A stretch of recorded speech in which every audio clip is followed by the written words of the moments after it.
All right, everybody, it's Kevin Iole back with you again on Yahoo Sports Boxing. I am joined now by an extremely familiar face. I'm sure you recognize him, Evander Holyfield, the former heavyweight champion of the world. Evander, tonight you're usually the big deal, but maybe you're secondary in the Holyfield family tonight. There's another Holyfield who's going to be in action. Tell us about it. My son Elijah, he played football for Georgia. It's his second year, and I'm looking forward to see to win a championship game. My other son won the championship game too. He with Auburn, and so Ah, it is a great thing. Now you got another son that gonna get a ring. so you were born in Alabama, and you got one son go to Auburn, and another one go to Georgia. What about Nick Saban and the Tide? What's going on there? The thing is that the Tides is a good team. It's not like it's the thing that you can just push off. They a talent team, and they always they always round number one. Well, give us a prediction for tonight. Alabama, we know, is an awesome team, but Georgia's kind of winning a lot of fans. If you're not a Bulldog fan to begin with, I think a lot of people are becoming Bulldog fans tonight. Tell us a little bit about the game. What do you think?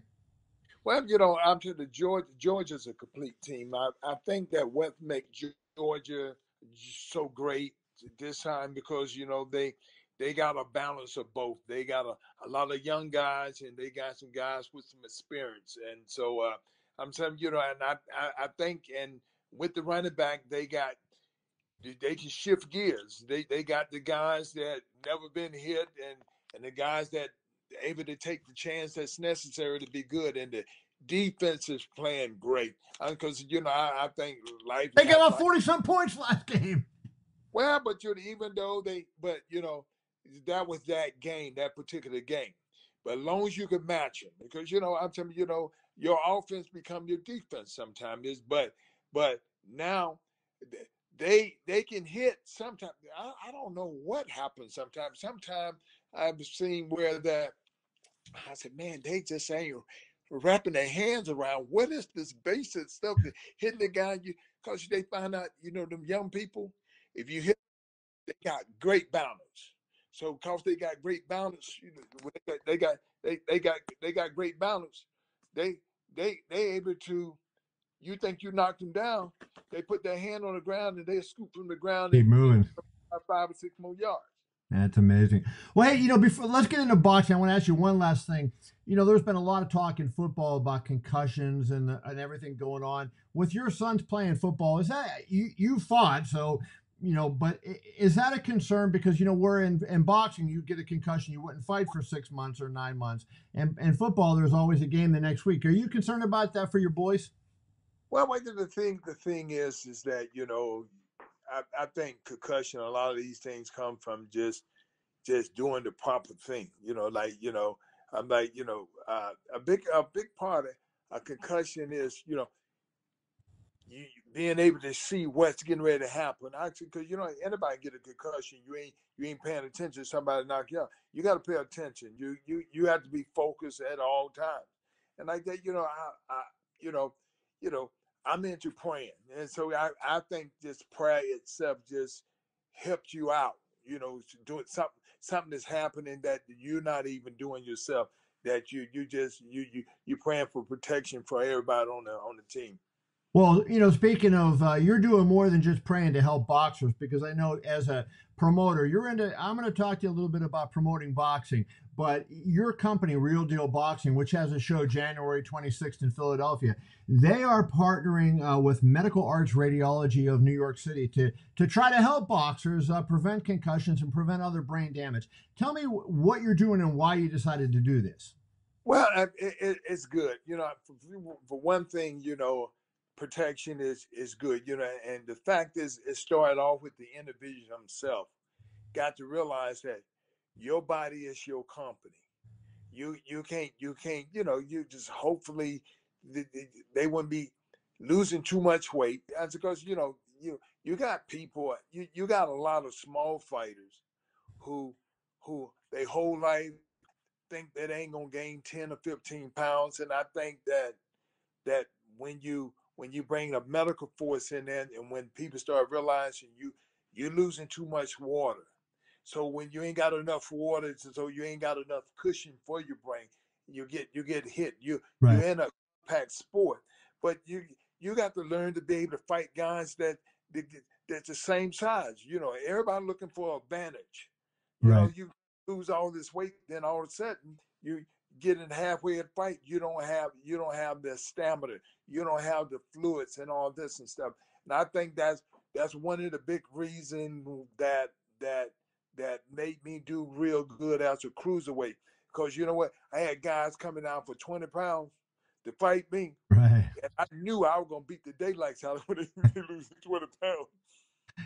Cruiserweight, I'll tell you, I wasn't going to ask you this, but when you fought at Cruiserweight, one of my favorite fights of yours, a lot of people don't remember, was that Cowie fight. Dwight Muhammad yes. Cowie. What a great fight that was. What are your memories of that bout? Well, you know what?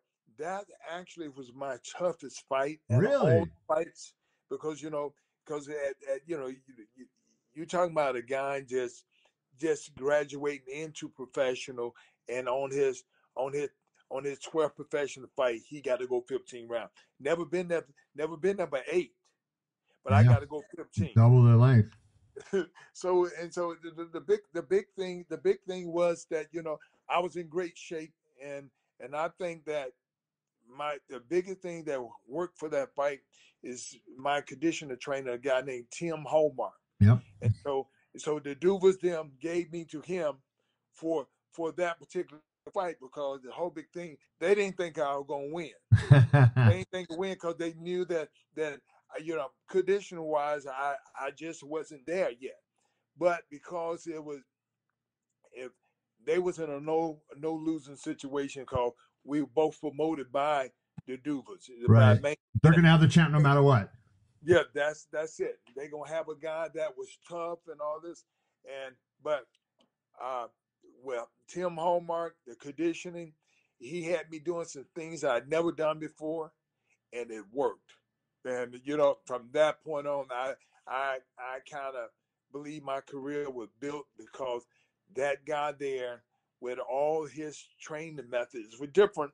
I'd never done it before, and didn't nobody do it. And everybody was saying, "Oh man, I he just." remember it. Because everybody looked at it and said, "Man, this guy look like he's a weightlifter and all this."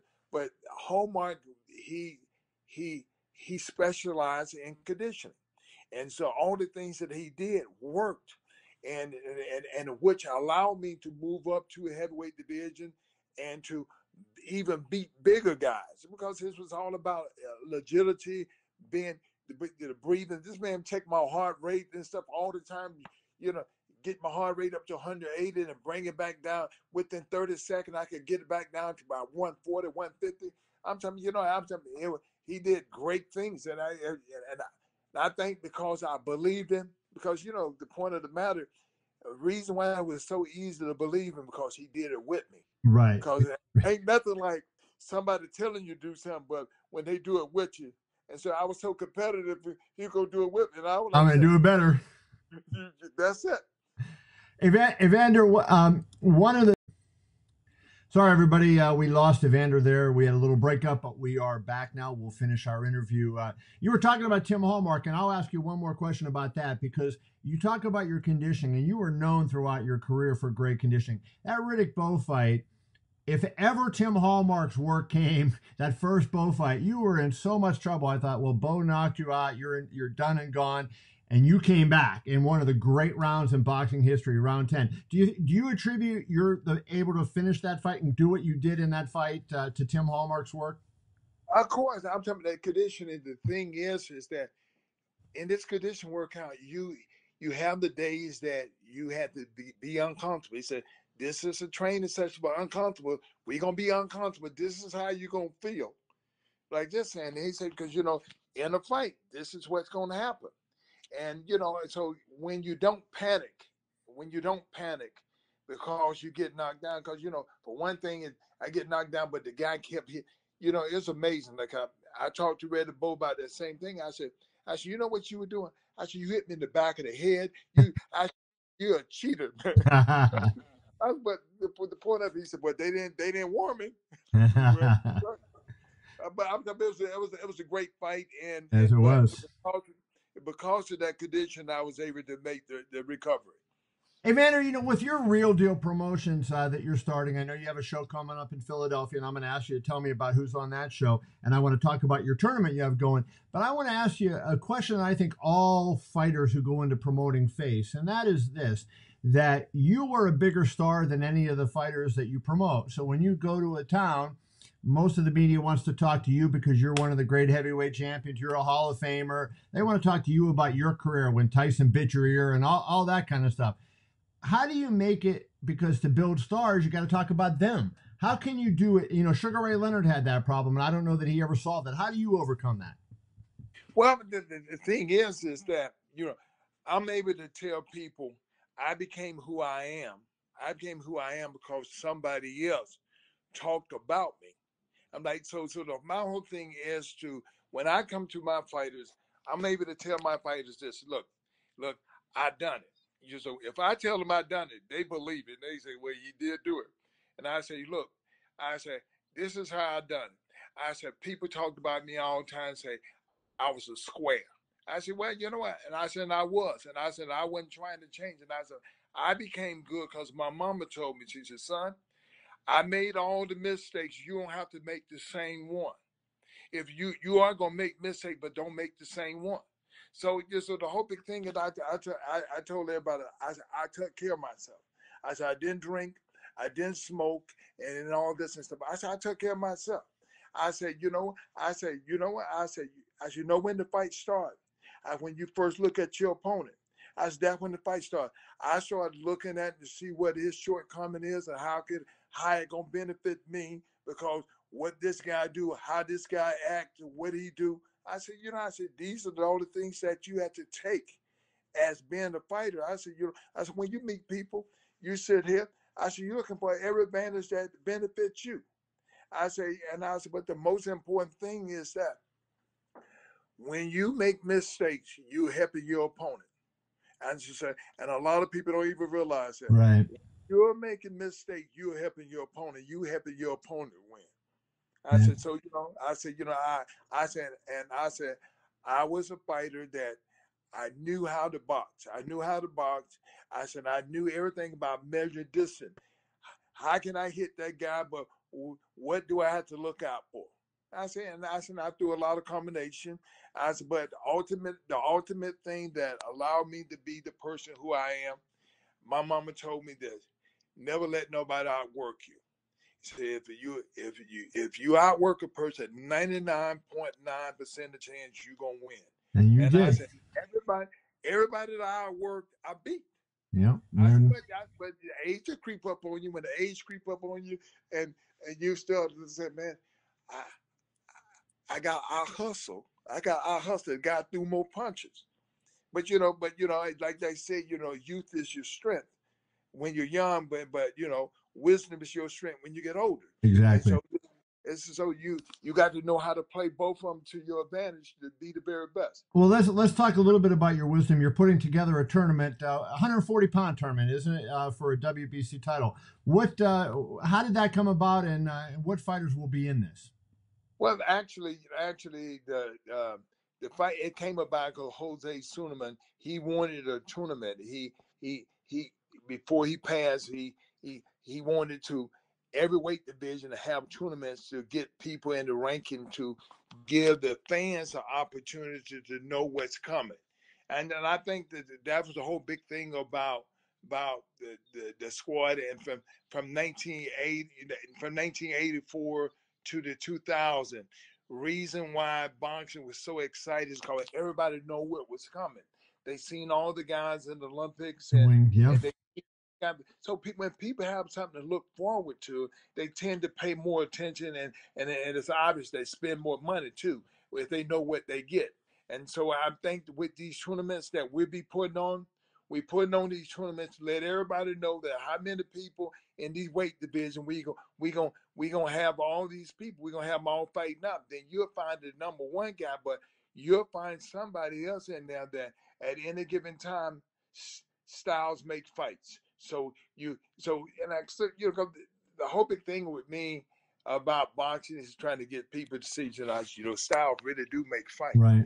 I said, tell me what guy gonna really be undefeated if he fighting all the different styles. You fight somebody arms longer than yours, somebody quicker than you, but the person who the most knowledgeable person is the one that gonna be able to come back. I'm the only 4-time heavyweight champion of the world because what? Because every time I lost against somebody who made some adjustment. That style, I wasn't accustomed to that style. Then I had to come back and figure out how to overcome that style, and that's how I became the 4-time heavyweight champion of the world.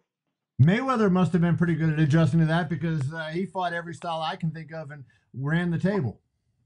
Well, I would, my whole thing, he is a great fighter. But, to actually say that particular, because, you got to be the undisputed. That means, if that's a WBA belt or WBC and an IBF belt, you got to get all the belts at one time. They let everybody know that everybody had a belt. I beat everybody with the belt. I'm the undisputed. And, you just can't just have, I got this WBC belt, I got this WBC belt, I got this WBC, all WBCs, and you ain't got the rest of the belt to say you're the undisputed. Right.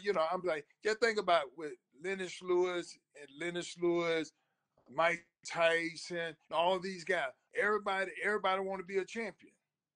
So, the whole big thing is not just one belt, it's these other belts. So you got to make a thing say, well, eventually I want to be the undisputed where I can hang this up and say I was one of the undisputed heavyweight champion of the world. So you look at this thing. Ever since Ali left, it wasn't another undisputed champion. Tyson was the first one that made it undisputed. Then after Tyson, then Buster Douglas. And you and Lennox? No, it was Red Bull. Then Lennox. Yeah. Lennox is the last one. That's 5 guys that actually took the time and said, you know what? I don't just want to be just one of the champions. I want to be undisputed where everybody know at that time I was the very best. And I think that's the only thing that Floyd missing because he never was the undisputed champion, no weight division. One of my most disliked moments in boxing was after he defeated you. Riddick Bowe took the WBC belt and dropped it in the trash can, and I thought, yeah, you know what? We had a chance to see a great fight at that point. Him and Lennox Lewis, and he, for whatever reason, bad advice or whatever it was, he gave up. Did that bother you when you saw him do that? It sure did, because the fact is, the matter it's kind of split the money. And sometimes at the time when I became the heavyweight champion of the world, I was the person who made more money than anybody. My first fight, I'm like my first defense was $22 million. Then when you look at Muhammad Ali, all these people. This wrapped up here. We're our third segment with Evander Holyfield. Sorry, we're keeping you a long time. The bandwidth is breaking up. You were just saying about when the Riddick Bowe dropped the belt in the trash. Yeah, so when he dropped that belt, that means that now you got another guy say he a champion too, and so it's kind of divide the money. Then it all of a sudden become one of them things where that people arguing about who really the champ, when the guy should it seems like it should be a mandatory that every certain year, after about three years, then everybody got to come back to who the undisputed champion. Right, get it back. Make these guys fight each other. It shouldn't just I think the belt. I think the belts, when you got all the different federations, I think it helped boxing, but it's still at one time the organization need to come together and say, look, let's do the tournament and just see who is the very best. Then and that's what you're doing now.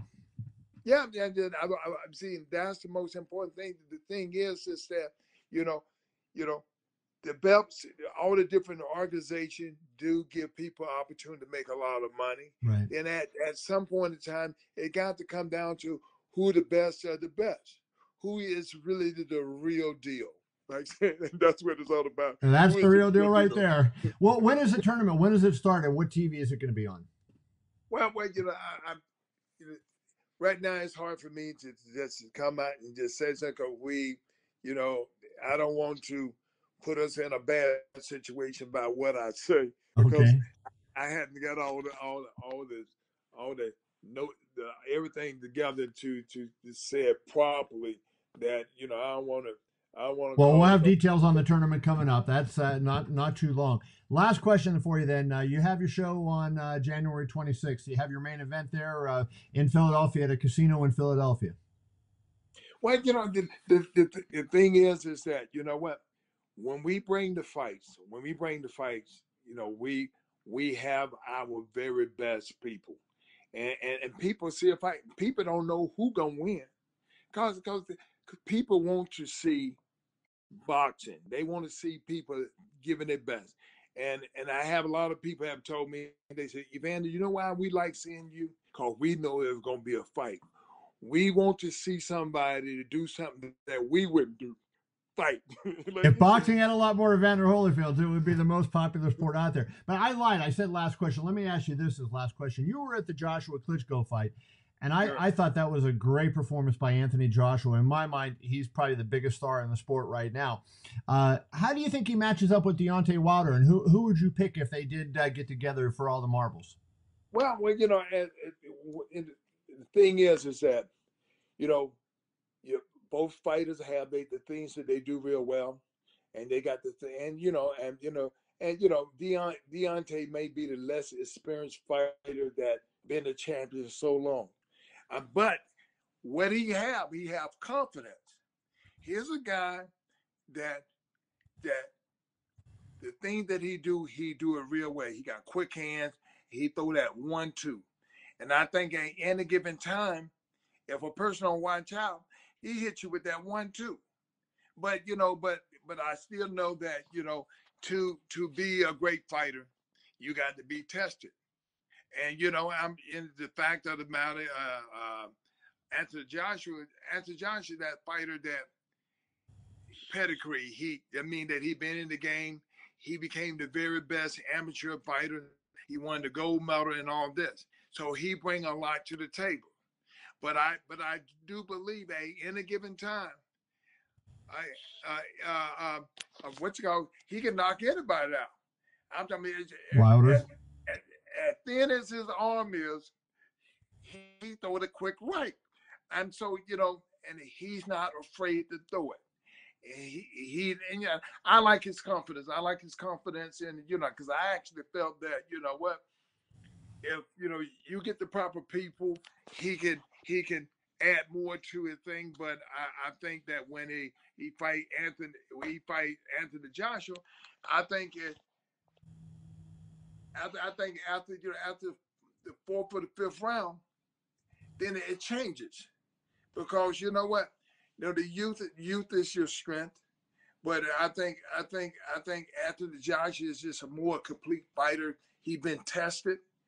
He don't been knocked down, and he have gotten up.